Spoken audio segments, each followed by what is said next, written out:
Hi there, welcome back to another video. Sorry it's been a while since I posted. Looks like I've gotten a couple of views online, which I'm very grateful for. Thank you. Even had my first subscriber. Appreciate you out there. Keep viewing the videos. I know I haven't put a whole lot out there, but hopefully that'll change. It's been very hard to video the rides. Just found the quality of the video, iPhone bouncing around, is not so great. So not a whole lot to share there, but thought I'd give you an update on the Gatorskins and how it's going for my preparations of the rain ride. Been good, putting in probably about 250 miles now, maybe closer to 300. Taking a 45-mile ride this afternoon with my brothers, which will be a great time. They're all doing the rain ride this year with me, and we are all of our first time.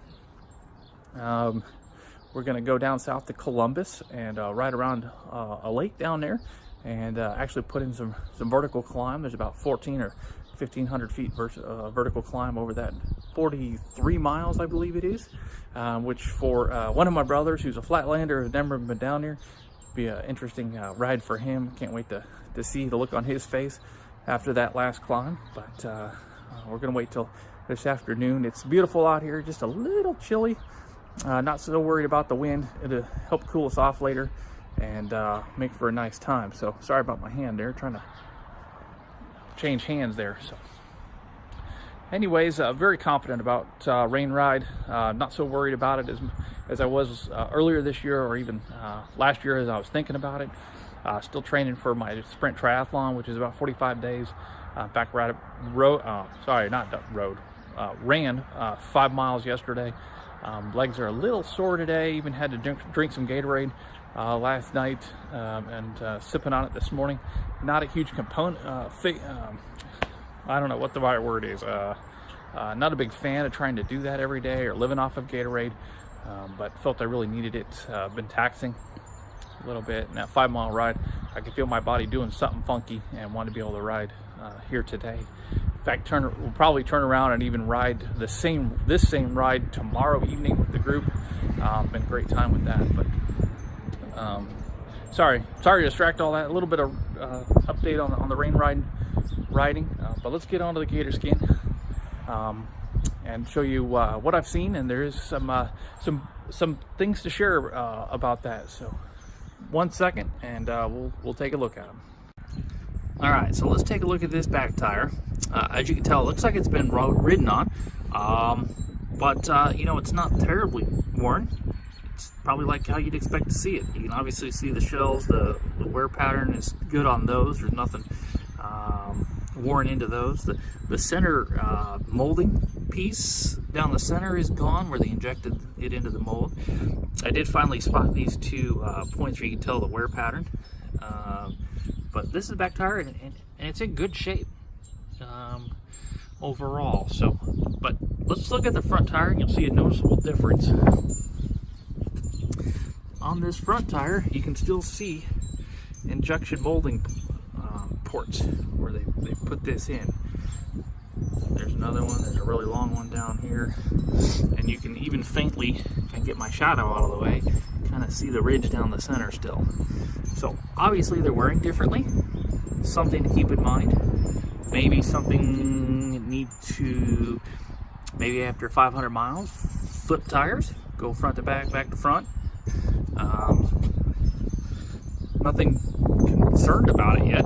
Probably just the extra weight riding on them, and maybe the way it grips the road a little bit. But overall, very, very happy. They're soft enough to make a very comfortable ride, fast enough I don't get left behind on anything. That probably has more to do with me than the actual tire. Run over a lot of rocks where I've heard them like skip out. Don't know if you've ever experienced that before. There's a little bit of gravel on some of the trails we've been, or people trails we've had to ride on, and you hear that rock skip away, and first couple of times it's like, oh no, I'm going to puncture a tire. No evidence of any damage on these tires. No slices, cuts, dings, no performance drop at all. Cornering is great, even at high speeds. Top speed this year, we were cranking it out, was about 35 miles an hour. So no loss of performance there. No oh no, it doesn't feel good in the corner moments. Had to let up. Nope, just kept riding through it. So very, very happy about with them so far. Will I get 5,000 miles out of these tires? I don't know. Are they going to carry this season and do the rain ride? Absolutely. That's the goal. So like anything, you put enough miles on it, it needs to be changed out. I don't know what Continental Gatorskin says is their mileage, or what they recommend on how many miles on a tire. Obviously it's probably more on the surfaces you're riding, but we'll see. We'll push it to the limit here and keep rotating them and see what happens. Have seen a PSI improvement between rides. Previous tires, maybe just because they were so soft, or the extra pressure on the tubes, I was having to fill up anywhere from 10 or 15 psi between rides. These I barely have to put about 5 in them to get them back to where I'm riding them. I'm riding at 95 psi based on my weight. I thought maybe I'd play with that a little bit. Right now, no, I'm leaving it alone. I like the comfortability, like the performance of it, and yeah, there's no reason for me to change. So and I'm not sure 2 or 3 or 4, 5 psi would make a difference for me. So as you can tell, I'm riding on my Scatante still, performance bicycle brand. Before they went out of business, it's a 2014. It's got a kind of a mixture of components. Shimano 105 shifters, gear set, Altegra brakes. Kind of weird, but nothing wrong with them. A little piece of duct tape on here from who knows when, before I got it. Anyways, I know you don't see a lot of these. It's a carbon fiber, complete carbon fiber. Scatante brand did not manufacture its own frames. It had it manufactured for them somewhere. I hear it's in the it was actually kind of built by Trek. If you look around online, you'll actually see Trek frames that are very, very, very similar to this. Slightly different head design, and the bottom tube wasn't as, call it triangular as this, but the proportions and the overall look are nearly identical to an older Trek frame out there. Didn't say they built it, I'm just saying it looks like one of theirs. I wish these cables were hidden, especially that top one. Didn't know what I was buying when I bought it, ended up buying up. I wish that was out of the way, but overall very, very happy with it. A couple of sets of bar tape on it now. That's a giant SLR carbon fiber seat, got that fitted to me. That's perfect. When I was washing the bike the other day, I noticed my seat had slipped, my little electrical tape to make sure it hadn't moved, and it was down probably 1/4 to 1/2 inch. Not sure what was going on there. I had to kind of reset it and retighten that. I wish bike companies or the tool companies didn't charge as much as they do for those, little torque wrenches and stuff. Man, 45 bucks. That's crazy.